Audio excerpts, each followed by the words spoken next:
So there are some people who get their creative wind at nighttime. Yes. And they do really great work overnight. I am not one of those people. Right. Been a little bit of grieving of letting go of some of that, because there's joy in feeling really competent in something, even if it's not serving you as well anymore. Yeah. So rewarding. Yeah. Right? The people around you can only perform to the level that you're expecting of them. So if you don't have clear expectations,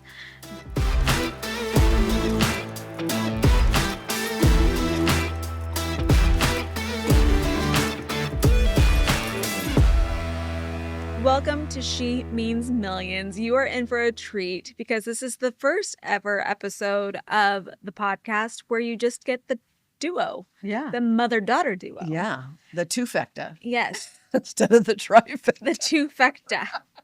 The duet. Yes. And This is kind of fun. it is kind of fun. We were just gushing over videos of my baby. He's pretty darn cute. That's not why we're here. The reason why we wanted to come into this is because there's this whole thing around hustle culture, particularly amongst working women, especially working moms, and just driving to burnout. And when you are a mom and a wife and a friend and a CEO and all of the ands, all of the pluses, it can be really hard to be all of those things and actively scale your business. And we're kind of living that right now. And so we thought it could be a really fun episode to talk about kind of how you scale without completely crashing out. Yeah. And what has had to change for us in order to do that. Yeah. So I would say prior to 2026, when we decided to 10x our business, which is just way bigger than, to be honest with you, I imagined it to be, honestly, because it's not about moving faster. It's about doing things very differently. So things that have been working for us for, say, 20 of our 26 years, processes and systems that we've had in place, they are showing the wear and tear. They're starting to crack. And what I've learned is that you don't want a Band-Aid. You don't want to get the tape out and wrap it up and fix what could be a $200 mistake, because if the pressure is not ever going to get under control, it's going to burst. Yeah. And now you've got a $20,000, if not $200,000 mistake. Yeah. So I didn't know going into this that we were going to have to rethink how we do everything. And I certainly did not understand that it was going to have the pressure on my time that it was going to have. So as someone whose mantra is that you shouldn't have to work a lot of overtime Monday through Friday, you shouldn't have to work weekends with some exceptions, but rare. It really is the exception and not what happens regularly. That is going to happen from time to time, but minimally. Other than our conference and our platinum event, obviously going into big events, that takes a little bit more time and energy, but for the most part. And, 10xing the business has, been humbling for me. But I come back to some fundamental things, and that is I don't need more time. It's 1,440 minutes in a day. It's not like I can add a minute on anyway if I wanted to, but that is the equal playing field. Me, you, Brianna, Beyonce, Taylor Swift, whoever, Oprah, all 1,440 minutes in a day.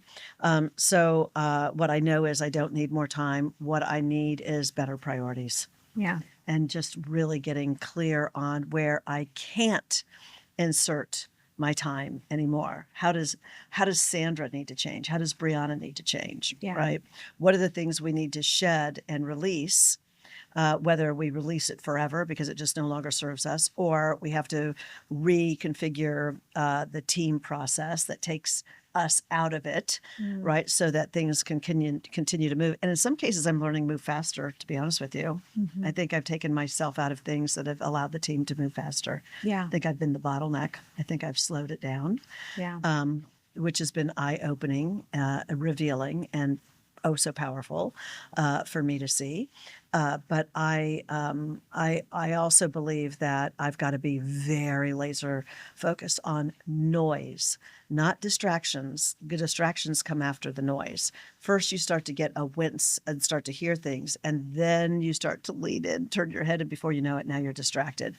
So I'm fine tuning, noticing the noise and allowing myself to say, Sandra, that's noise that's taking you off where you're at. You need 100% focus. No such thing as multitasking. It's a joke. Women wear it like it's a badge of honor. Yeah. No such thing. Yeah. The psychologists, whoever, have proven that you're just doing things, stopping and starting, stopping and starting, stopping and starting. Yeah. If there's any positive that came out of my traumatic brain injury, it's that it prevented me from being able to multitask, because there's this thing called divided attention. And when I was in my recovery stage, being able to multitask and do several things at once and retain what I was doing and picking up where I left off became incredibly hard. And so it forced me to get really intentional about focusing on the one thing and not getting distracted by all the things over here, because otherwise this isn't going to get done right or well, or I'm not going to remember to pick up where I left off, kind of a Wow, thing. it's interesting. Yeah. I've not heard you explain that before. And Yeah. so that might be, I mean, I've been telling people she's better. Yeah. She's actually better. Yeah. You know what I mean? In many ways. And a lot of that is perhaps your ability to focus. And, Warren Buffett does a whole thing on, that's the number one thing he's a goat. I always study the goats. And that's one of the things that he, values most in people that he hires to work for him is their ability to laser focus. Yeah. And see things through to total completion without a lot of stops and starts, because that's where a lot of things fall through the cracks. Yes. Now, I 10 out of 10 don't recommend enduring a brain injury to hone in on this skill, but it is a skill that you can learn. You can learn it. And I think it's the time blocking piece is so important. And I think recognizing when you are your most creative and honoring that. So there are some people who get their creative wind at nighttime. Yes. And they do really great work overnight. I am not one of those people. Right. When I start to get tired, I need to honor my body and I need to go to sleep. I do my best creative work in the morning. Yeah. So I find that I try to protect my mornings as much as possible and block off time so that you can't schedule anything over that. Yeah. Because that is when I can be in my creative, that's really when I get into my flow. Yeah. We call it flow state. Mm-hmm. And I can get into a flow state in the morning. And I love my early mornings to myself because I get the best ideas. And if I have the space to sit with the idea, to document the idea, then I can actually go and implement it later on.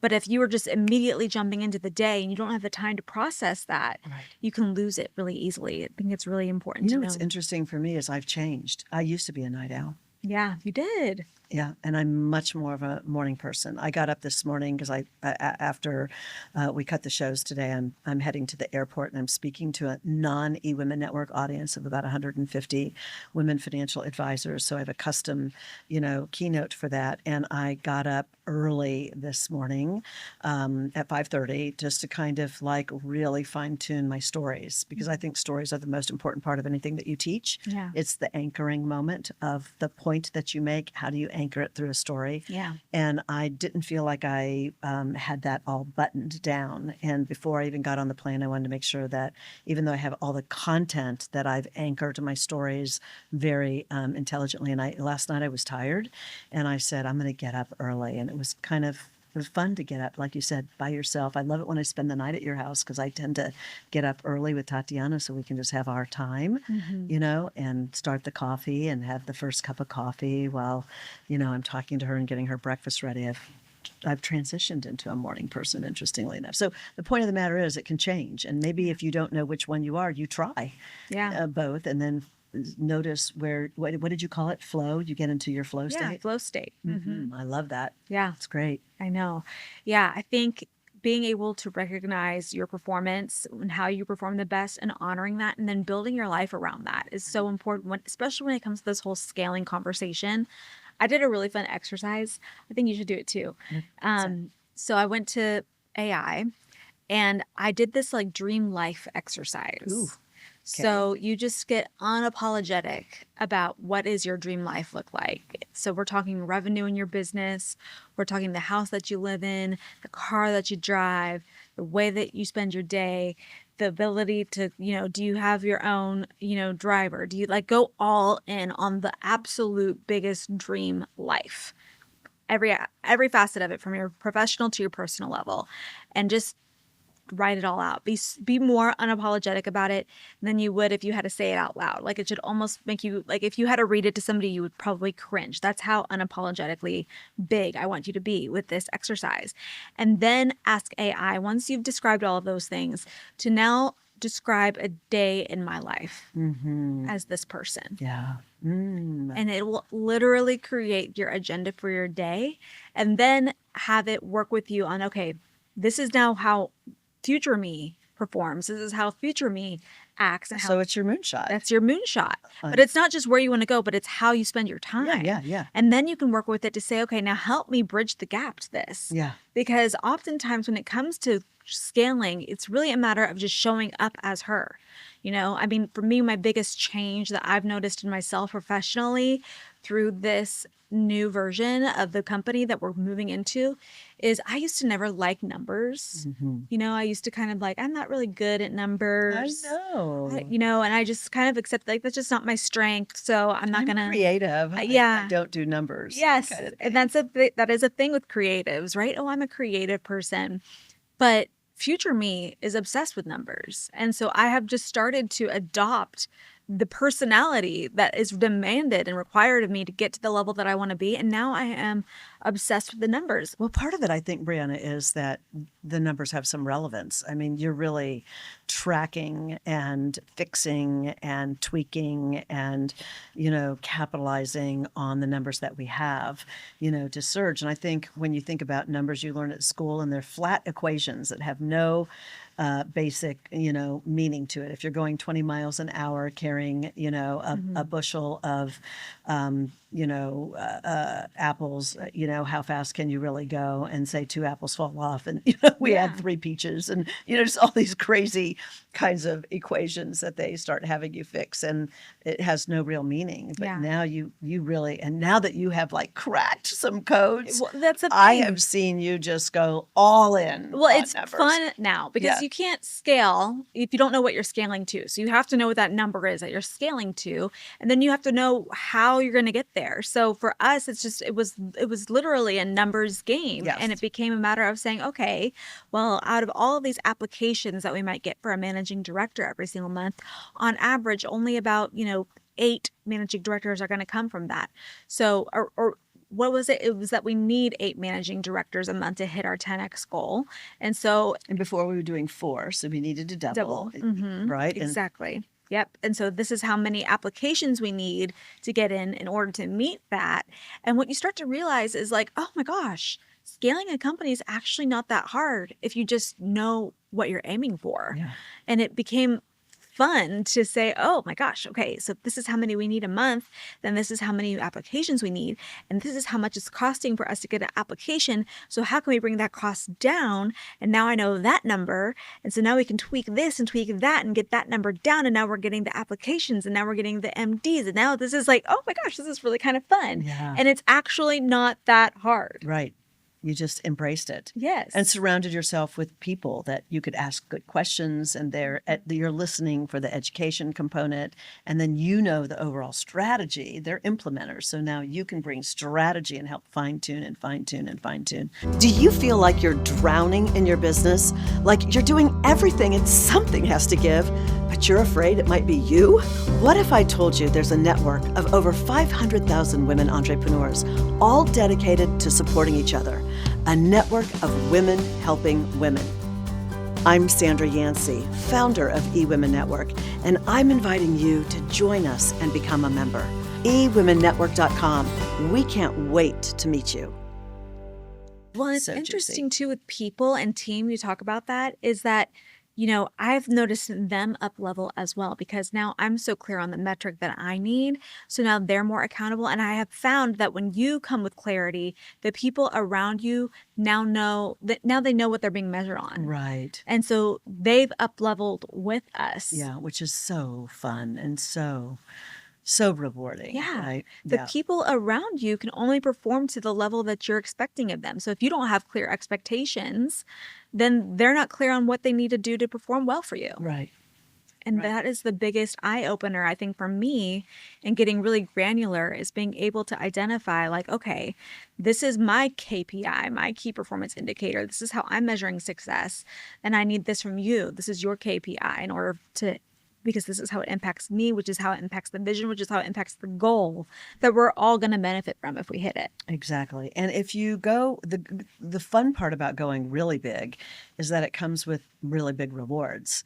And when you have really big rewards, then don't forget to include the people that helped you get there. Yeah. I mean, I'm really excited for some of the secrets that we have, on, including our team, Yeah. in that I think is going to be a surprise to them besides just everything else they already know. You know what I'm saying?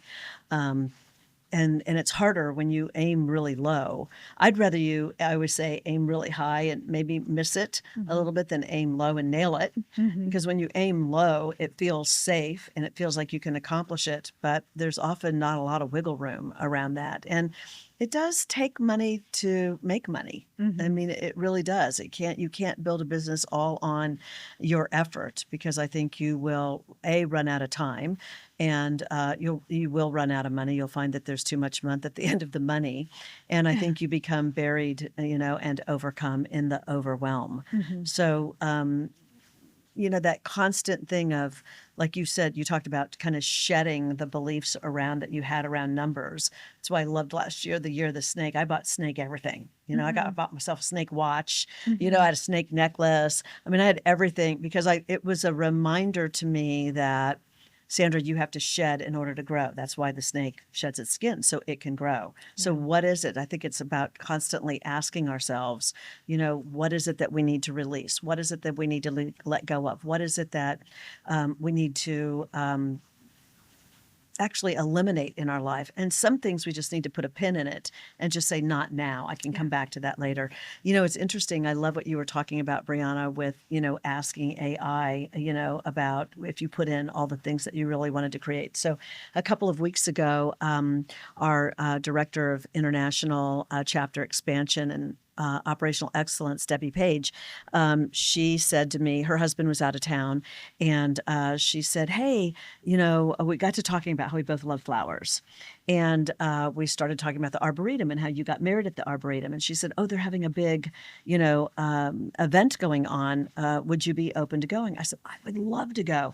So, and as you know, I love flowers. And when you were growing up, my quiet time was going to the corner and working on my perennial garden. I had the most gorgeous perennial garden on the corner of the house, and people would pull over, right, and get pictures in front of the flowers. And as they would annualize and expand, I would take them apart a little bit and plant some more, or I would leave some in pots. If I was buying new things, I would leave them. My neighbors knew that if they were there, they could come and get them, and a lot of them were thanking me for, all the flowers that I've helped them with and starting their own perennial gardens. Anyway, fast forward, as we got bigger, I didn't have time for that. And so at the risk of sounding diva-ish, and that's not my intention here, but, I hired somebody to do that. I thought, what are the things I don't really necessarily need to do? So we hired a groundskeeper who, took care of all my flowers and did all the pruning and, changed my flowers out for the seasons and did all the things. The yard always looked great, but I've always kind of missed being in the dirt like I used to be. And when we were cleaning out the garage one time, Kim even said, why don't you get rid of all these tools? You don't do that anymore. And I haven't been able to do that. And I think it's just, I've had this, and some of the tools are my mother's, because my mother's the one that taught me how to garden. Anyway, we go to the Arboretum, and I fell in love with flowers again. I found myself just getting really obsessed with flowers. And so a couple of weeks ago, I asked Kim, because we were out and about, I said, I need to pull over to the nursery. I want to get some flowers. And Kim looks at me and says, really? I said, yeah, I want to do the pots by the front door and I've gotten myself back into, having my hands in the dirt and pulling out my tools and doing all the things. And you know what, Brianna? It's actually some creative time for me. That quiet space of just me in the dirt and what I'm thinking and growing and all of that, I find to be like refueling me.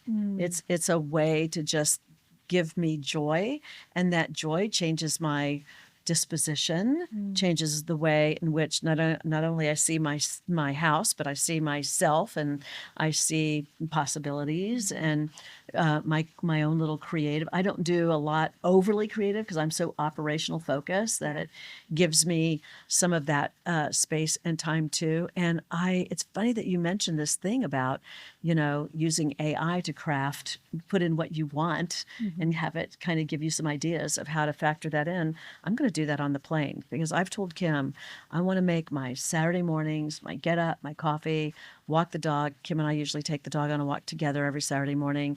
And then, you can go do some of your things. I want to be in my yard again. Yeah. And planting. And even Julio, who, is my groundskeeper, takes care of everything, was like, you did your pots. Like, what's going on? Or did you hire somebody else to do the pots or something? I said, no, I did them. I actually did them. Yeah. It was fun to go back and do all of that. And if you came to my house in my little bar area, which is sunken, so you don't see there's a couple of big windows there. I've taken clippings of things and I'm starters, of my ivy and some of the things that I brought to your house, and just I'm like starting things again. So cool. That to other people it's like wah, wah, no big deal, or that looks like a lot of junk in your bar area, but I love, and I go in there every day and see if little roots have started, so that when I'm ready to repot it, and then I go and buy fun little pots and give them away as friends. And I was even thinking, we're remodeling the 4th floor here as we're getting ready to move right after the conference. It'll be done at the end of July, and our conference is the 14th through the 15th. So we won't be moving into our new offices until after that. But the staff doesn't even know it, but I'm creating little pots for everybody's office. Aww. Because it's so good for your health, just having plants anyway. Oxygen, yeah. So great. And you know what? I don't even need them to worry about watering it. I'll water it. It'll be my little thing that I do every Friday and walk around, water everybody's plants. And if you really have that bug, I've got some flower beds that need some help. Exactly. So I could not do dinner and do some flower beds. That works too. Okay. Yeah. A little activity. No, I love that. It is powerful when you really start to think about how to scale without sacrificing your joy. Yes.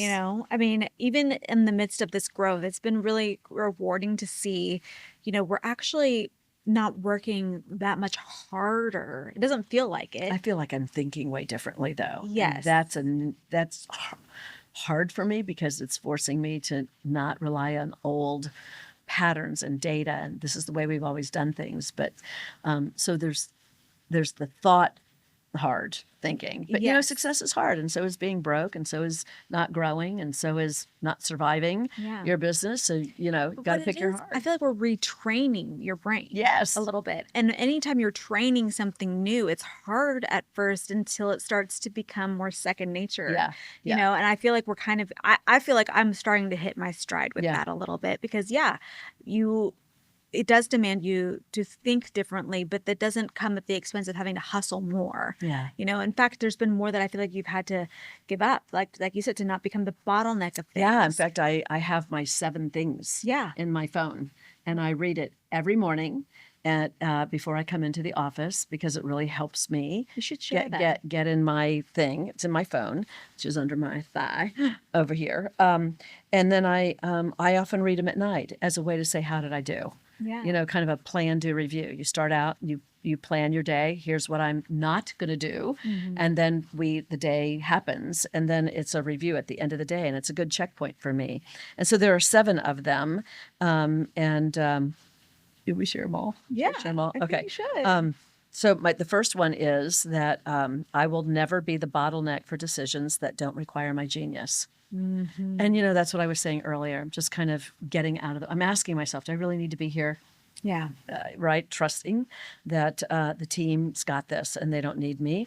I will never spend my prime energy on tasks that don't directly drive impact and then therefore revenue.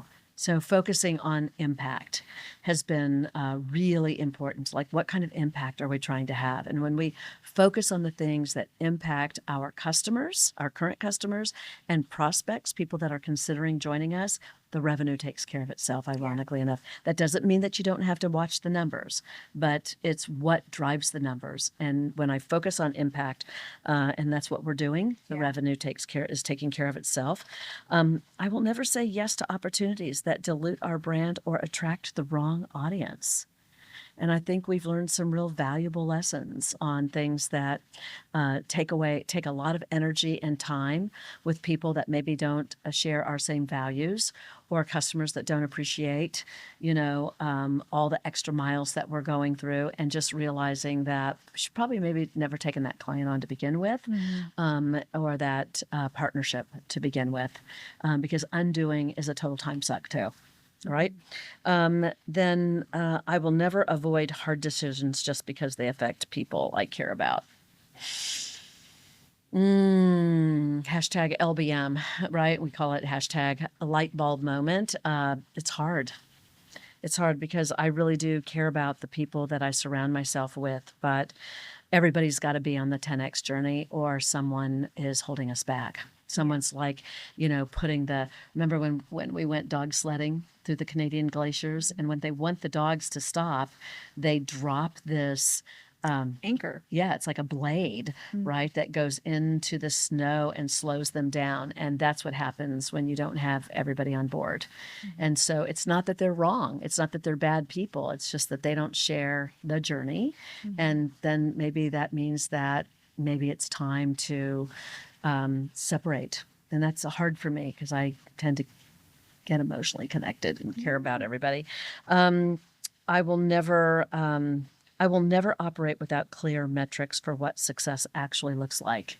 And that's something that I think you have really mastered, like crazy mastered, in just the last 6 months. Not that you've been doing it, but you've gone this. No, I've really embraced it. Yeah. There's a difference between knowing it and embracing it. And that is a very core differentiator. Do you know your thing, or are you embracing your thing? You know? Yeah, it's amazing to me, just the little things that when we're walking down the hall, you say, hey, by the way, I just wanted you to know this happened or that. And it's all related to a number and a metric that you're measuring and you're seeing moving in the right direction. It's like fuel, isn't it? Yeah. It is. And then I will never stay in roles that belong to a past version of me. Yeah. Yeah. And there's been a little bit of grieving of letting go of some of that, because there's joy in feeling really competent in something, even if it's not serving you as well anymore. Yeah. So it's like that used to be one of my wins, and I can no longer claim that as a win anymore. So I have to go develop the competency to claim a new win. Yeah. Yeah. And the final one is I will never, this is a big one. This is an LBM too, a light bulb moment. I will never confuse being accessible with being available. Yeah. We have a very open office environment. I don't like to shut my door very often at all. It's very, very rare. And my calendar isn't hidden. I mean, anybody that wants access to my calendar can have my calendar. And they don't just see times where I'm blocked. They see what I'm doing. Yeah. They see where I'm at. But they also see where they perceive that I have a break. And what I've learned is, because I have such an open door policy, I've had to learn when someone comes in to say, hey, you got a minute? Because they know I've got a minute. They've looked at my calendar. And I'll have to say, is it quick, or do we need to schedule another meeting? Because even though I don't have something on my calendar, I'm trying to get things done. Yeah, there's things I got to do in this, what is perceived as accessible time. So just because I'm quote unquote accessible doesn't mean I'm really available. Yeah. And that's a setting boundaries piece, so that I'm really done when I leave. Yeah. Yeah, I'm complete. For so sure. Good. So good. So powerful. I feel like all of these have been game changers in our ability to grow and also be excited and not be in this place of complete burnout and the journey of it. So yeah, I've really enjoyed this conversation. I have too. And what's been really fun for me is not seeing our team, having to work a ton of overtime. Right. You know, like I've even said to Rachel, if you're going to work late, I need to know why and what we need to do differently, because this can be an exception. I do not want it to be the rule here. And when exceptions come, you'll know it, and I know you're in for it, and I love that and appreciate that about you. But let's look at what needs to change. If you feel like this needs to be something that is going to consume your time, let's look at what you're doing, what we might be able to take out, what may be able to hit the pause button, what maybe could go to a different department. You know, what are the types of things, so that as a general rule, Yeah. you know, you feel like you've got balance too. Yeah. I mean, it's one of our core values, and we live those. So that ninth value of self-care and life balance It's a real deal. is the real deal. It's the real deal. And I'm pretty unapologetic about leaving at 5 every day, Yeah. you know, because I got to get home to the kids. Yep. And you Yeah. get up early. You're working. Most people, I mean, you work before you get in, because Mhm. we're talking. Yeah. I know that. Yeah. We're both working before we get in. But that makes my day here feel so much more manageable and not so Oh, wigged yeah. out. For Totally. You're showing up and not just getting your feet on the ground. You've already been on the ground. You know, Yeah. you're showing up and you kind of know your marching Yeah. orders. On my You've got the- pace, with my coffee and my robe, you know, Mhm. sometimes on my phone, out in the backyard, walking with the dog. You know what I mean? Oh, All the yeah. things. Yeah. Yeah. Totally. Awesome. I mean, I love this conversation, and we're literally right at 30 minutes. Well, it's the perfect way to talk about not just, you know, running your business, but, you know, really looking at are you one of those people where you know that she, meaning you, means millions.